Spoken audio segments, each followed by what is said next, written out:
Hey everybody, it's Jason Blaha here. I thought I would sit down and do a video for you guys and gals. Well, let me give you guys a bicep shot before we get started. Biceps. Alright, so now that we got that out of the way, let's talk a little bit about physiques. This is something that it's a very old school concept, and when I first started lifting over 20 years ago, this was an actual topic in the bodybuilding world, and it's a term, a set of terms that I never hear used anymore today because people have simply refined it, and they'll say things like an aesthetic physique, right? And what people forget is that when you go back and you look at the history of lifting, the history of physique culture, the history of physical culture, there were multiple types of physiques that were discussed all the way back in the 50s, the 60s, and what they were the Apollonian versus Herculean physiques. And what people have to remember, this whole idea of aesthetics or classic aesthetics went back to ancient Greece, right? You had Greek art, you had the Greek statues. This is where many of these modern concepts came from. Okay, this is where the modern concepts came from.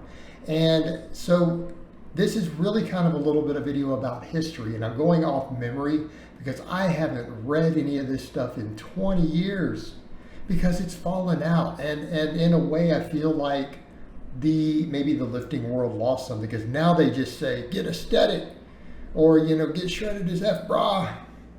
That's what kind of came about, but people lost those other terms, and I think they lost a piece of history with that.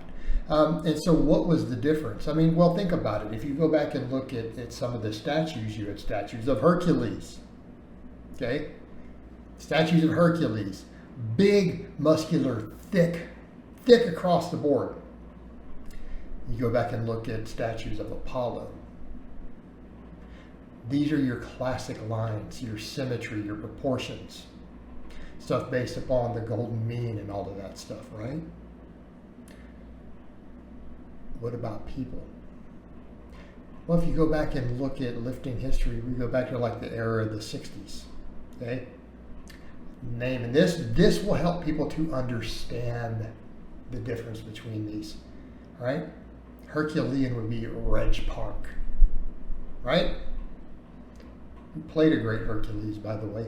Reg Park, the guy was stacked, he was thick, he was jacked. I mean, all these guys were lean. They weren't lean by current competitive bodybuilding standards, but to the average person, they were lean. They had six packs, right? Reg Park was well over 200 pounds with a six pack. He was thick. I saw a video of the guy do a 500-pound floor press, right? If I recall, the guy had like a 700-pound deadlift. Like, he was strong, but he was thick. Like, you look at that guy, and where do people's minds go? Like, man, that guy is jacked. That guy looks like the Juggernaut, or looks like Hercules. Because you've noticed that Hercules didn't care about having the smaller waist. He didn't care if his traps and forearms were oversized. They were all big. It was just about being thick and muscular. And notice the Hercules there is not thick and fat. It's not power lifter big. It's bodybuilder big, right? So you have that look, and it's just a thick look, but without concern so much for proportions. It was just get as big and as strong as you possibly can, right? Kind of that whole orc mode concept we used to have. And you come over to Steve Reeves. There's your Apollonian look. Okay, think about the difference. If people can Google these guys. Steve Reeves, won the Mr. Universe multiple times. Classic aesthetic lines. Okay, V-taper, wide shoulders. He still had a big chest and everything, but it was about proportion. Okay, again, all about the V-taper, all about the wide shoulders, all about, nice upper chest development. Okay, but when you looked at him, what muscles were not overdeveloped? Think about it. He had big delts, but he didn't have monstrous traps. Okay? He had wide shoulders. Traps weren't overdeveloped. He had wide lats. Traps didn't go with it. He didn't have enormous, massive forearms. His forearms weren't the size of mine. Okay, they were well developed, but they weren't disproportionate.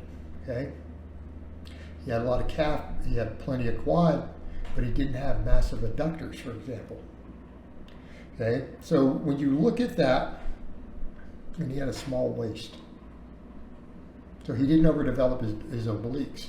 So those were muscles that the guys who were chasing the Apollonian look, muscles they didn't usually do a lot of direct work for. Okay? They didn't always do direct glute work. They were careful of glutes and adductors. They wanted quads. They wanted hamstrings. They wanted calves. Didn't necessarily want as much adductor if they could avoid it. Didn't always want as much glute. I'm not saying they didn't have these things. They were never disproportionate. They paid attention. Upper body, heavy focus on delts. Upper chest, lats. What muscles didn't get trained really directly as much? Traps. They did not overdevelop the traps. They didn't overdevelop the forearms because they wanted to look wide. The V-taper is everything. And people have to remember that if you're chasing those looks, and they never trained their obliques, you didn't see that. Okay? They didn't want the waistline blockier. So what would ruin that look on the upper body? It'd be traps. Forearms didn't have to be always a problem because most people are genetically not going to have massive forearms. But they did never train traps or obliques. Those were left alone. Overdeveloped delts. Delts, upper chest. See where we're going? Maybe incline bench, overhead press, lateral raises got done a lot. No shrugs. No shrugs. Okay? What do you never see on them also? Be very careful of super wide stance squatting. No direct oblique work. They did a lot of vacuums, a lot of pullovers to try to train the transverse abdominals to pull in more. Okay? Whereas the guys who wanted the Herculean look, they just got thick. And proportionate wise, they didn't mind more adductor, more glute, more trap. Think of when you see a power lifter or strongman when they diet down, leaner. Because these physiques still required you to be lean. So that's the difference, right? And so when guys talk about aesthetics, they're talking about the classic Apollonian look, which is about the wide shoulder, the V-taper, okay? That is really the distinguishing characteristics. The V-taper, the wide delts. That's what makes that physique. All right, guys, that's really all I have to say on that today. I hope it's been informative, and I'll talk to you guys and gals next time.